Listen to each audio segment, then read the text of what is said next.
Hello everybody. In this video, we are going to learn how to construct confidence intervals using Excel. We'll go over a couple of examples, one where we know the population standard deviation sigma, and another one where we don't know the value of sigma. If you recall what we learned in class, when we know the value of sigma, the margin of the error margin that we construct for our confidence interval, we'll use the normal distribution to construct that error bound when we know the value of sigma. When we don't know the value of sigma and we use its estimate S instead, then we'll use a t distribution. So just keep those two principles in mind, and we'll now go ahead and see how to compute the confidence intervals. So the first example, so this is the case where we know the population standard deviation. So the example is that the standard deviation of the weights of newborn elephants is known to be approximately 15 pounds. Now, we wish to construct a 95% confidence interval for the mean weight of newborn elephant calves. 50 newborn elephants are weighed, and the sample mean is 244 pounds, and the sample standard deviation is 11 pounds. So the question says we want to construct a 95% confidence interval for the mean weight of newborn calves. So let's go ahead and first identify the key things that we need in order to construct this interval. So in order to construct 95% CI or confidence interval for mu, we need to have our point estimate, which is X bar. Sample mean is given to be 244. And then the population standard deviation, which is sigma, is given to be 15. And N, which is the sample size, is that 50 newborn elephants are weighed. So these three are given to us. And if we, using all of these three, we can construct our 95% confidence interval. Now, given that we know sigma, what distribution are we going to use for this particular problem? We'll use a normal distribution. Now, let's construct a normal 95% confidence interval. So the three key things that we need are mean, X bar, population standard deviation sigma, and sample size N. And I've keyed up the formula in Excel in such a way that the minute I identified these three numbers here, Excel automatically populated these three values here.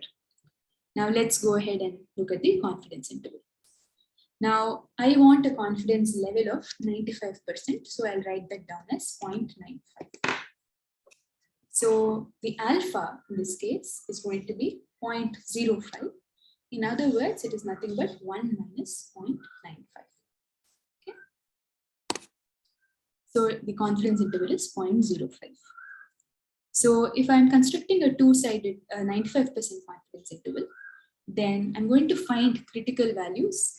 The error bound will be Z alpha by 2 times sigma by root n. So this is the particular margin of error that we'll construct. So I draw your attention to this particular cell that I've highlighted. So that's my error bound. So in order to find Z alpha by 2, I want to know what alpha by 2 is. So I know alpha is equal to 0.05. Therefore, alpha by 2 is just 0.05 divided by 2, 0.025. Now the next step is to find the critical value.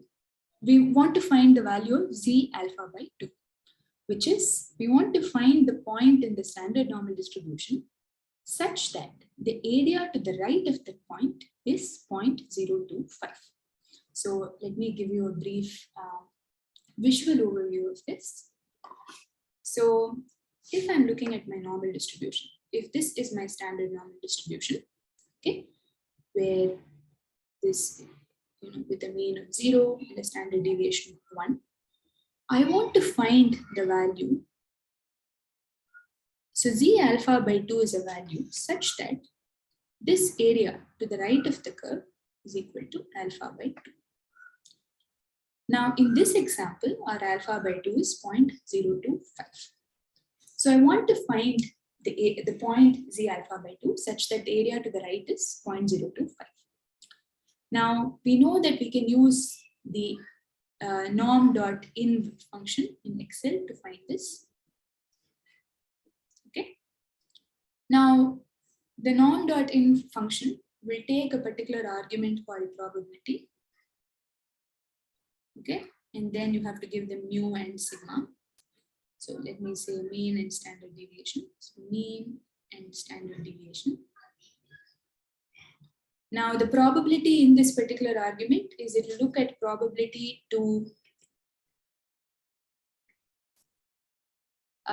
the left of that particular point, to area to the left of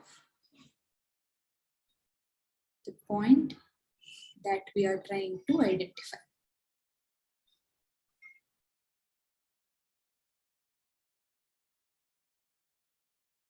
That is, if I want to find the point z alpha by 2, where the area to the right is alpha by 2, I have to key in a number into the norm. The number that I have to key into the norm.n function is actually area to the left of this point. And that will be 1 minus alpha by 2. Okay. And if alpha by 2 is 0.025, this will be 0.975. So this is the visual imagery that you need to keep in mind whenever you're using Excel to figure out z alpha by 2 such that you know the area to its right. So you automatically figure out what the area to the left is and plug that in into your norm.in function. So now let's go back to our Excel sheet. Now the critical value z alpha by 2 will be norm.in will be 0.975. If you're a little wary of making that calculation, and if you're wary of typing it in, you can always use your built-in Excel functions. I can just do 1 minus 0.025, which is nothing but 0.975. And then my mean is given to be 244, and my standard deviation is 50. And now, the mean is not 244, standard deviation is not 15. Remember, Z refers to standard normal distribution. A standard normal distribution will have a 0 mean and standard deviation 1. So always remember that when you're computing your critical values. It will be only for the standard normal table. Press enter. So we get about 1.96 roughly. That's our the Z alpha by 2. It's also called the critical value. Now let's compute our error band. Error band is going to be Z alpha by 2 into sigma by root n. Sigma is here divided by square root of sample size. Okay. And just make sure you put enough brackets carefully. So this, I'm just following the general pattern that I wrote here for the error term. So I put sigma by root n both within brackets so that Excel doesn't get confused. Okay. Now press enter. So that's my margin of error. Now to get the lower limit of my confidence interval, all I have to do is take my mean, subtract the margin of error. That's my lower confidence level. If I take the mean and add the margin of error, I get my upper confidence interval. So the answer to this question is these two cells. So 95% confidence interval for the population mean is the interval goes from 239.8 pounds to 248.15 pounds. So it's as simple as constructing the interval that way. Now I have a few more questions here, and I'll allow you to do them as practice questions. So you can construct the same type of interval, but here I'm changing the sample size to 500. And you'll see that as n increases, your confidence interval becomes a little bit more tighter, meaning it becomes narrower. So you can try that out. And there's one more example here and a few different variations for you to practice and see. Okay, so that's how you use the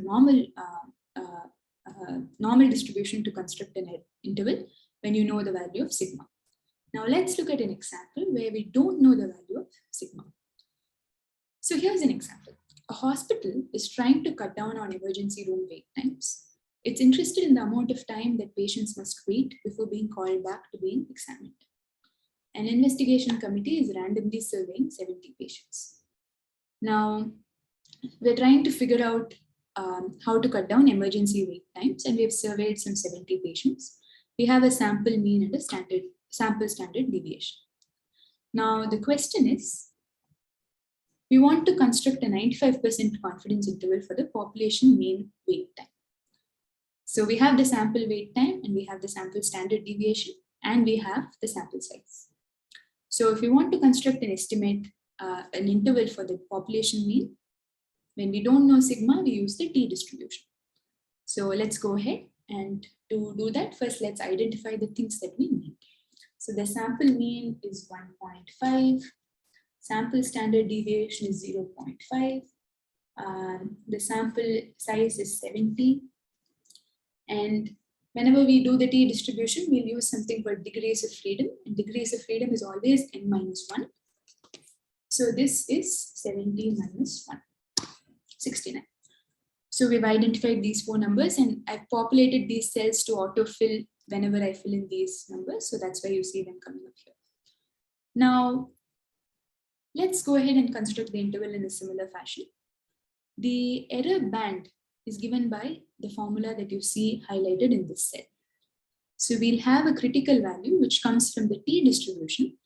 And if it's a 95% confidence interval, we'll have a t alpha by 2 with n-1 degrees of freedom, and multiply that by sample standard deviation by √n. So let's do this one step at a time. So we want a 95% interval. So this is going to be 0.95. Alpha is going to be 1 minus 0.95, which is 0.05. Alpha by 2 is this divided by 2. Now, we're going to find the t critical value in a very similar fashion. So just like how we did it for the normal distribution. So if the area to the right of this point is 0.025, we're going to figure out t alpha by 2 by plugging in the area to the left of that point. Just picturize the same normal distribution that you just saw earlier. So if you want to see this again, so if I want to draw a t distribution, so I'll draw a t distribution.